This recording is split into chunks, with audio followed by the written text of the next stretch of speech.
Hello everyone, good morning and welcome back to my channel. আজকে হচ্ছে নববর্ষ। তো নববর্ষের দিন থেকে আবার আমি নতুন করে ব্লগ শুরু করলাম। তো আশা করছি তোমাদের ভালো লাগবে। তো এবারে কিন্তু আমরা দুজন নেই, আমরা হয়ে গেছি তিনজন। তো চলো, নতুন বছরে অনেক নতুন নতুন ভিডিও নিয়ে আসছি আমি। তো আজকের নববর্ষের দিন আমাদের রাখালতলার মন্দিরে সব ভোগ জাল দেওয়ার ব্যাপার রয়েছে। সকালবেলা সব ঠাকুর নিয়ে পুজো দিতে যায়, তারপর ওখানে গিয়ে ভোগ রান্না করে তারপর ঠাকুরকে নিবেদন করে। তো তারই জন্যে আমি সকালবেলা উঠে একদম রেডি হয়ে গেছি, আর মাও রেডি হয়ে গেছে। মা রেডি হয়ে চলে গেছে ভোগ জাল দিতে। তো আমি আমার পুচকিকে রেডি করিয়ে আমরা তিনজনে এক্ষুনি যাব, আর বাবা ঠাকুর নিয়েও চলে গেছে।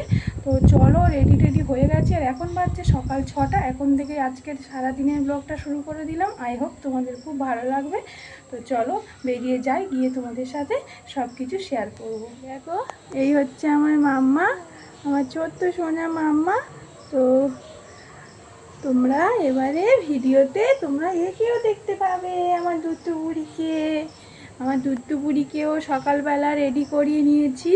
ও সকালবেলায় ওঠে, খুব সকালবেলা 6টা সাড়ে 6টার মধ্যেই উঠে যায়। তো আজকে 6টার দিকে ওকে তুলে রেডি টেডি করিয়ে নিয়েছি। এবার আমরা যাব। চলো মাম্মা, আমরা গোপু দাদার পুজো দিতে যাব। তো চলো। কি দেখছো তুমি, এত কি দেখছো? চলো, আমরা তিনজনে বার হয়ে পড়লাম পুজো দিতে।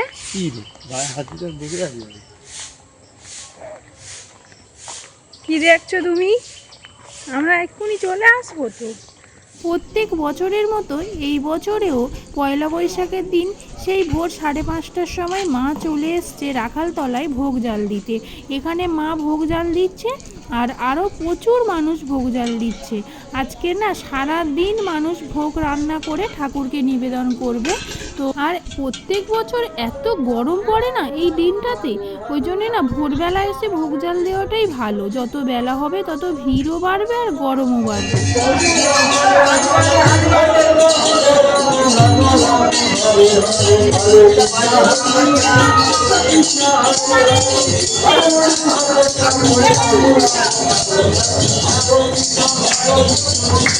কোথায় যাচ্ছ?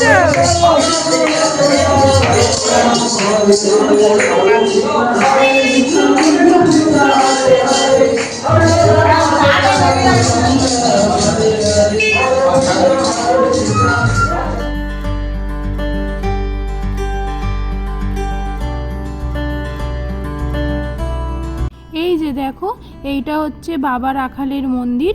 আর এখানে না প্রত্যেক বছর এই যত গোপাল কৃষ্ণ বলরাম দেয় মানুষ, সেগুলো প্রত্যেক বছর পয়লা বৈশাখের আগে সব বাইরে রেখে বের করে দিয়ে মন্দিরটা ভালো করে রং টং হয়। তারপরে আবার এই পয়লা বৈশাখের পরে আবার মন্দির ঠাকুরে ভরে যায়।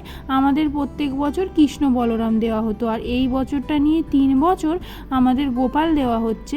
এইভাবে দিনটা শুরু করতে না বেশ ভালোই লাগে। ঠাকুরকে পুজো দিয়ে এইভাবে আমাদের প্রত্যেক বছর পয়লা বৈশাখের দিনটা শুরু হয়।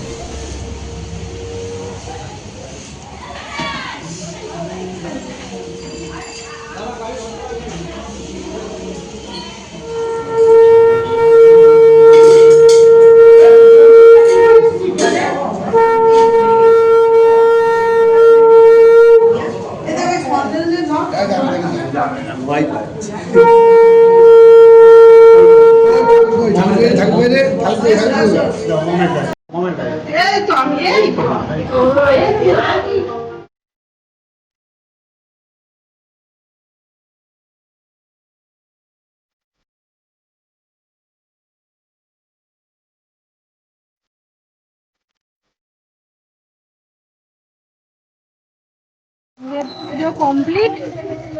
তো এবারে আমাদের এখানে একটা কালী মন্দির আছে, ওখানে আমরা পুজো দিতে যাবো। ওকে নাও।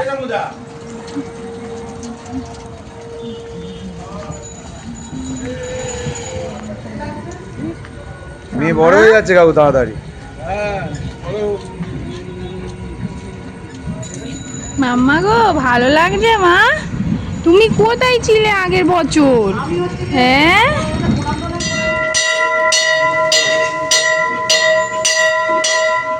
তোমরা তো দেখতেই পেলে।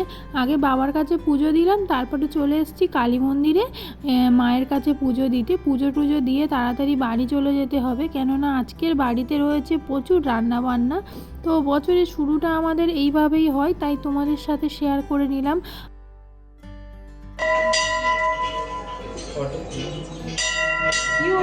কি হয়েছে মা?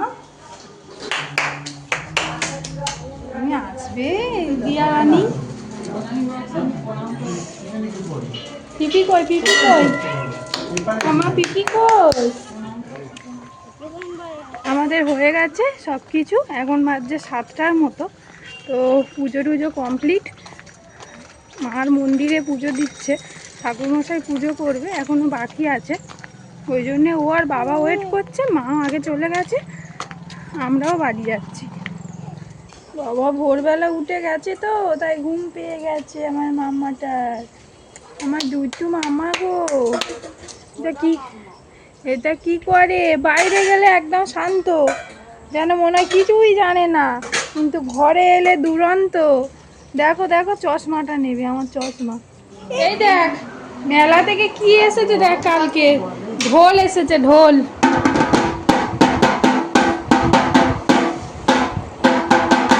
কি মাম্মা, চুপ করে বসো, আসলে হবে না, একটু স্মাইল করো, স্মাইল স্মাইল। তো বন্ধুরা, পয়লা বৈশাখের ব্লগটা এত লেন্দি হয়ে যাচ্ছিল, যার জন্যে পার্ট 1টাই তোমাদের সাথে শেয়ার করলাম।